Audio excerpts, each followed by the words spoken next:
નમસ્કાર દર્શક મિત્રો, જનરપણ ન્યૂઝમાં આપનું સ્વાગત છે. હું છું આપણો મિત્ર કંચન પરમાર. આજે આપણે જે સમાચારની વાત કરવાની છે કે અત્યારે માણસોને જે સ્વભાવ છે એવા બદલાઈ રહ્યા છે કે નહીં જેવી બોલાચાલીમાં પણ લોકો જીવલેણ હુમલા પર ઉતરી આવ્યા છે.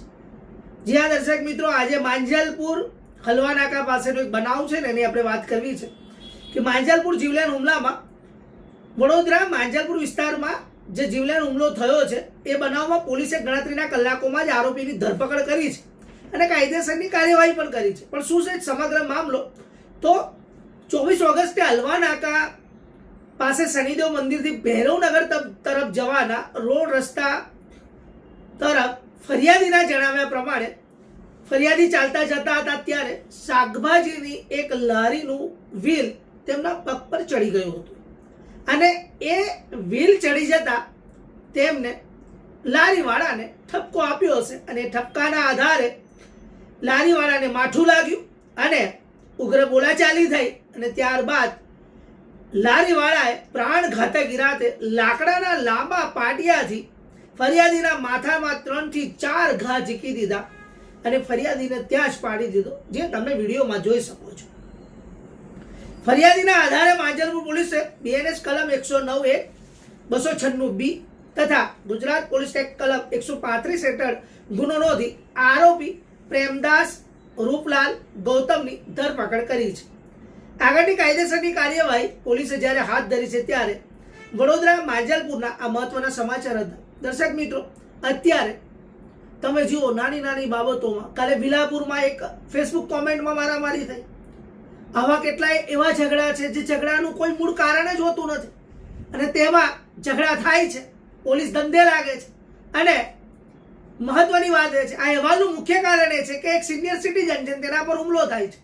આપણે કોઈ પણ ઘટના જે ઘટે છે ત્યારે મનસ્વી રીતે માનસિકતા જ્યારે લોકો ગુમાવી દે છે, જેનું મૂળ કારણ છે કે વાતને સમજ્યા વગર, વાતને જાણ્યા વગર અને પોતાના મનથી નક્કી કરી લે છે કે આને મને નુકસાન પહોંચાડ્યું છે અને મારે હવે એને નુકસાન પહોંચાડવું છે અને એના ઈરાદે આ ક્રાઇમ થાય છે. અને આવા ઘણા ક્રાઇમ નાની સ્વરૂપમાં મોટું જ્યારે જે કહેવાય કે સ્વરૂપ લેતું હોય છે ત્યારે લોકોના જીવ પણ જતા હોય છે.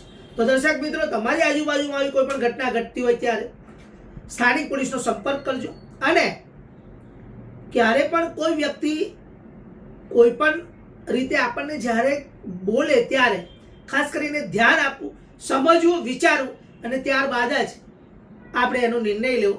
આડેધડ કોઈ પણ વસ્તુ ગુસ્સા પર કંટ્રોલ રાખીને કામ કરજો, કારણ કે આપણા ઘરે પણ આપણી કોઈ રાહ જોઈ રહ્યા છે. તો આ મુખ્ય અહેવાલ માંજલપુરનો હતો અને એક લારીવાળાએ એક સિનિયર સિટીઝનને માર્યા હતા. હવે પોલીસે આગળની કાયદેસરની કાર્યવાહી હાથ ધરી છે. તમને આ સ્ટોરી કેવી લાગી કોમેન્ટમાં જરૂર જણાવજો અને ખાસ વાત એ છે કે આ વિડીયોને વધુમાં વધુ શેર કરજો, ત્યારબાદ અમારી ચેનલને સબસ્ક્રાઇબ કરજો અને જનરપણ ન્યૂઝ સાથે જોડાઈને રહેજો. ધન્યવાદ, નમસ્કાર. શું કહેશો તમે? આ હલવાનાકા શાક માર્કેટ છે, જેડીસી કોલોની પાસે ભૈરવનગર છે. તેમાં પપ્પા ઘરે આવતા હતા તો એક અંજાન વ્યક્તિ છે, યુપી થી આવેલો છે, એને 14 દિવસ થયા છે. એમાં પપ્પા ઘરે આવતા હતા ને એવે રસ્તામાં મારી દીધું છે. એવું માર્યું છે કે આખું માથાનું 20% છે, આખું ડીપમાં ગયું છે મારા પપ્પાને. આ ક્યારે મેટર થઈ હતી? આ મેટર કાલે 11:37 ની મેટર છે. કઈ બાબતમાં મેટર થઈ હતી? એ એવું કે છે, ફાધર ને પૂછ્યું તો પપ્પા એવું કે છે કે પગ પર એવે લાડી ચડાવી દીધી હતી. તેમાં પપ્પા કઈક બોલે તો બોલા બોલી કઈક થયું તો પણ એવે ડાયરેક્ટ જ પપ્પા પછી ઘરે આવતા હતા તેવે ડાયરેક્ટ જ મારી દીધું છે માથામાં. કેટલા લોકો પપ્પાને માર્યા? એક જ લોકો હતો, એક જ છે. કોઈ નામ એમનું નામ નથી.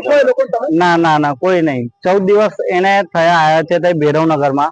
એ એવું કઈક વિભાગ છે. ઓકે, તમે પછી પોલીસ સ્ટેશનમાં ફરિયાદ કરી હતી? હા, પોલીસ સ્ટેશને અમને ફૂલ સપોર્ટ કરે છે, ફૂલ કામ કરે છે. અમારે ડિપાર્ટમેન્ટના અધિકારીઓ તમને શું કીધું? એટલે કે થઈ જશે, 307 કલમ લગાઈ છે. હા, શું કીધું? સપોર્ટ છે અમને, પોલીસ વાળાએ ફૂલ સપોર્ટ કર્યો છે. પોલીસ પ્રશાસન સાથે અમે લઈને ચાલે છે. તમને કેવું છે જાણ થઈ તમારા પપ્પાને આવી રીતે? ત્યાં જ્યાં બેઠા હતા ને એ લોકોએ મને ફોન કર્યો પપ્પાના નંબર પરથી કે તારા પપ્પાને વાગેલું છે. એટલે પછી મેં મારા ફ્રેન્ડને કર્યો તો ફ્રેન્ડ પહોંચ્યો ભાઈ અને બહુ સિરિયસ કેસ હતો એટલે પહેલા હોસ્પિટલ ગયા, પછી આ કર્યું પોલીસનું કેસ. શું નામ છે તમારું? મારું પંકજ ગાડે. તમારા પપ્પા શું નામ? રવિન્દ્ર હરિભાઈ ગાડે. કેટલી ઉંમર છે પપ્પાની? પપ્પાની 48-50. શું કરે પપ્પા? પપ્પા જોબ કરે છે.